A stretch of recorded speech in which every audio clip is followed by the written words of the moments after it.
नमस्कार मैत्रिणींनो, शुभांगी रेसिपीजमध्ये आपले सर्वांचे स्वागत।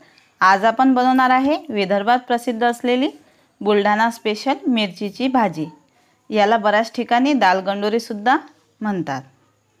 साहित्य पाहू। हिरवी मिरची, आंबट चुका, तूर डाळ, खोबरं, शेंगदाणे, हळद, जिरं, आलं, लसूण, कांदा, तेल, मीठ, कोथिंबीर, गरम मसाला आणि खडा मसाला।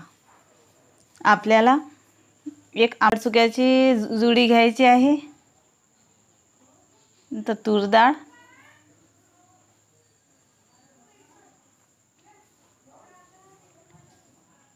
हिरव्या मिरच्यांचे तुकडे,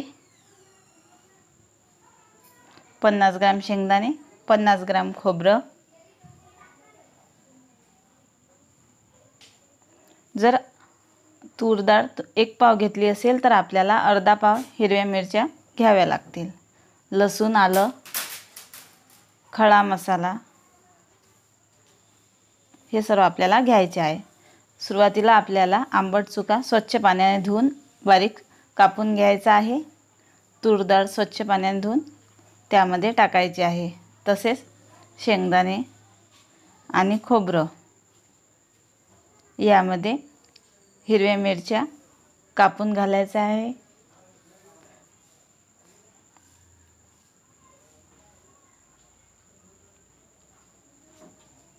यामध्ये आपल्याला पाणी घालून घ्यायचे आहे। जेवढी डाळ असेल त्याच्या दुप्पट आपल्याला पाणी टाकायचे आहे आणि कुकरमध्ये हा डबा ठेवून आपल्याला शिजवून घ्यायचे आहे। कुकरच्या आपल्याला 3 शिट्ट्या काढून घ्यायच्या आहे।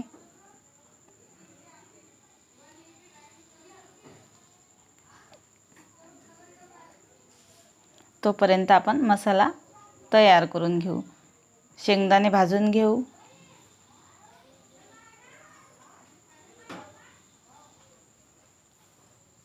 अर्धे शेंगदाणे मी भाजीत टाकले आहे शिजायला आणि अर्धे आपण भाजून घेत आहोत। तसेच खोबरं सुद्धा अर्धे भाजीमध्ये शिजायला ठेवले आहे आणि अर्धे भाजून घ्यायचे आहे। खोबरं आपल्याला लालसर असं छान भाजून घ्यायचे आहे। त्यानंतर खडा मसाला सुद्धा भाजायचा आहे।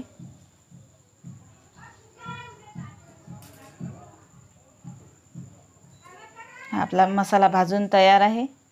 आता आपण लसूण, आलं, जिरं आणि कोथिंबीर याची पेस्ट काढून घेऊ। त्यानंतर 1 कांदा मी भाजून घेतला आहे। खोबरं आणि शेंगदाणे आणि कांदा याची पेस्ट तयार करून घेऊ। मिक्सरमधून आपल्याला ही पेस्ट बारीक करून घ्यायची आहे। यामध्ये मी थोडंसं पाणी घालत आहे आणि पुन्हा फिरून घेत आहे। ही पहा, आपली पेस्ट ही तयार झाली आहे। आपली डाळ सुद्धा शिजून तयार आहे। छान अशी डाळ आपली शिजली आहे। आता आपण याला फोडणी देऊ। कढईमध्ये आपण तेल गरम करून घेऊ। तेल आपलं गरम झालं आहे। यामध्ये लसूण आल्याची पेस्ट टाकू।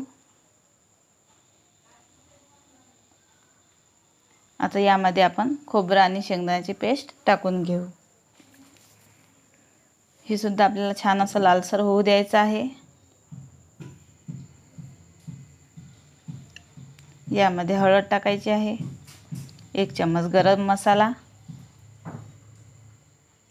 यामध्ये आपण हिरव्या मिरच्या घातल्यामुळे मी यामध्ये लाल मिर्च पावडर घालत नाही। आपण भाजी ही रवीने आटून घेऊ। थोडंसं पाणी टाकून हे मी पेस्ट छान अशी होऊ देत आहे। त्यामध्ये चवीनुसार मीठ घालायचे आहे। या पेस्टला तेल सुटेपर्यंत आपल्याला ही पेस्ट छान अशी 7 ते 8 मिनिटं होऊ द्यायची आहे। यामध्ये मी शिजवलेली भाजी आणि डाळ टाकत आहे। हे आपण परतून घेऊ। यामध्ये पाणी घालायसाठी मी पाणी गरम करून घेत आहे। पाणी आपलं गरम झालं आहे आणि भाजीत मी टाकत आहे।